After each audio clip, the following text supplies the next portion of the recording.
We're up to, it says in the Pasuk in Shemot, right? If a Jewish servant, right, Eved Ivri, comes in Begapo Yitzeh, right? If he came in by himself, he goes out by himself. What does this mean? It means that he came with nothing, and he came with no family members. So he comes the same way he came in, and the same way he goes out. The word Begapo means by himself. That's the pshat. Says the Ben Ish Chai, who's the Jewish servant? Eved Ivri is really the Jewish people. The Jewish people are the servant of God. And what does it mean? It means Begapo also means with all your might.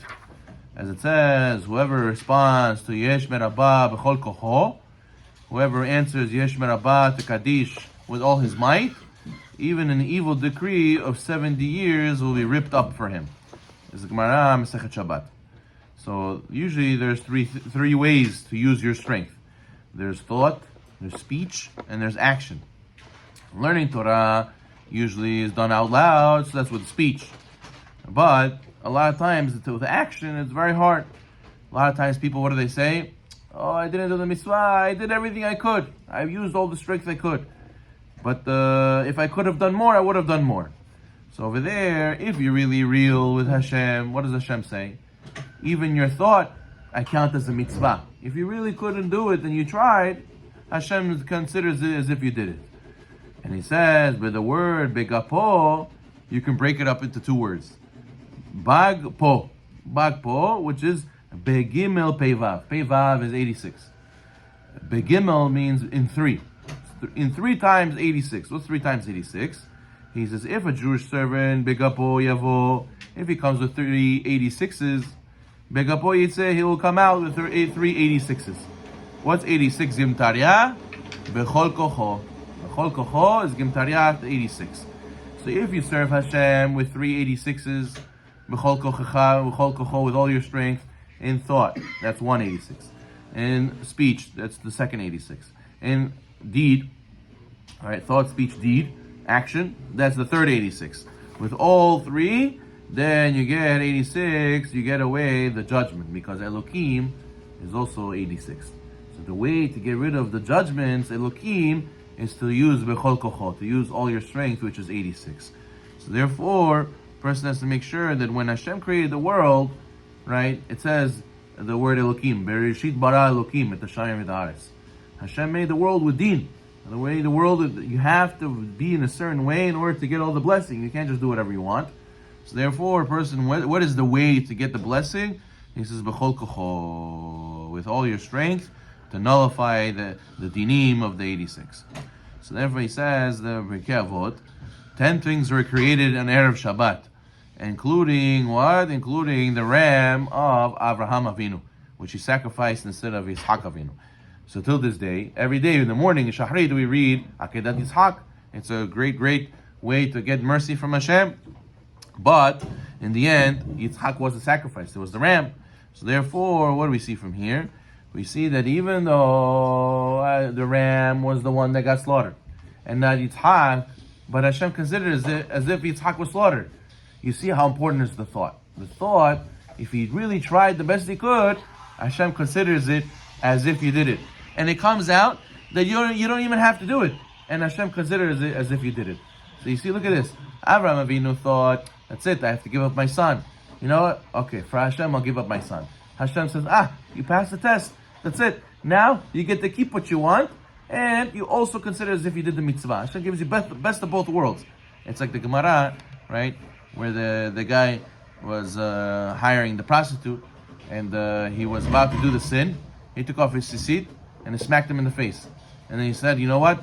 I don't want to lose my olam haba. He ran away from her. She said, wow, I never saw anybody come this close and still stay away. Who is this man? She checked into him, found out what yeshiva he was from. She went to the rabbi. He said, Rabbi, I want to marry this man, very mighty man, very, noble man. So he said to her, you're a goya? What are you doing? What are you talking about? You can't marry him. Okay, I'll convert. So she converted, and he ended up marrying her.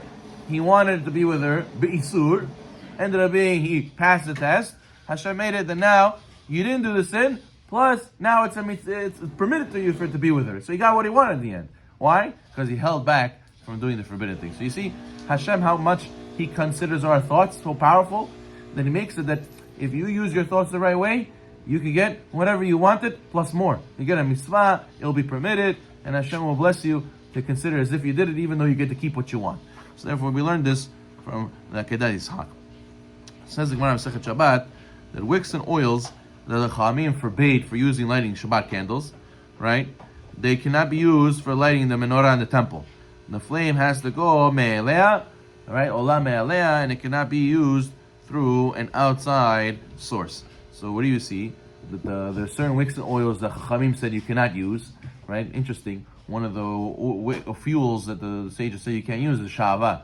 Shava is wax, but everybody uses wax candles.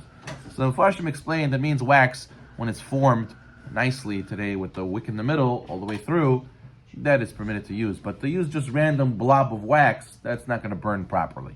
So therefore, there's a whole list of things you cannot use because it might sputter. The light might sputter and you might come to tilt the candle. So therefore you have to use good oil and good wicks. We said olive oil is the best. But, says the Ben Ish Chai, the lamp is really what is the body, and the wick is really the heart. And the three colors of the flame, what are the three colors of the flame? We say Borei Morei Ha'esh.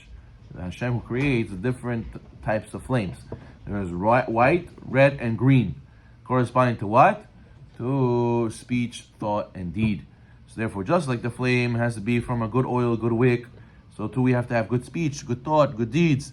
And it says that the flame has to be Ola Me'elea, has to go up on its own.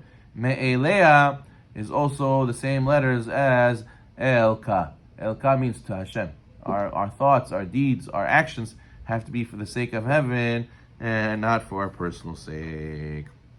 And finally, it says that right, when a person puts his hands on the head of the sacrifice, the pasuk says in the Vayikra, you have to do smicha. Smicha is you put your hands on the head of the lamb or the cow or whatever sacrifice you're giving, and you have to do vidui, you have to confess what sin you did, and then it will be accepted as an atonement for him. So what does it mean, olah? This is called korban olah. Korban olah means it's burnt entirely on the altar, you don't eat any of the meat. So olah means it rises, it goes up. But the person has to know that everything that's holy is also called an olah, because whenever you do something holy, it uplifts you, it's rising up. Whenever you do a mitzvah, you study Torah, or a person, the more you do spiritual things, the more you enjoy them. A person eats more, eats a lot, he gets tired of it. He sleeps a lot, he gets tired of it. But the mitzvot, you never get tired of it. It's always olah. It always goes higher and higher and higher. So what does it mean? You have to put the hands on the head. The head means the thoughts. And the hand means the deeds. We have to connect our hands to the head to make sure that you use your thoughts and your deeds for the right things. You have to be connected, and that cannot be chad bepeh, chad belev. You cannot be one with the action and then a different thought, completely something else. And korbanot specifically, if you have the wrong intention by korban, then it makes a pigul. It makes it that it's asur to eat this korban. It means invalid korban, and it's karet in order to eat if you eat pigul. If you have in mind to eat it past the time that's supposed to be eaten, so it's pigul. It's considered a blemished korban. It's not good. And if you notice that sometimes when people are thinking, they put their hand on their head and they go like this. They try to think. They can try to focus. They help. Someone explained that the arm is connected to the heart. We need to put the tefillin on the arm, connected the liv. So that when you put your arm to your head, it's sort of like connecting your heart, your hands, and your head, and it's the circle that's connected together, closed cycle, and it helps a person focus. But he says over here, this whole idea is in order for us to remember that thoughts are tremendously important, and that's why King Solomon says, "Lech echol lachmecha besimcha." Besimcha is the same letters as machshava. So a person has to be careful to watch his thoughts, because that wherever your thoughts are, that's where you are.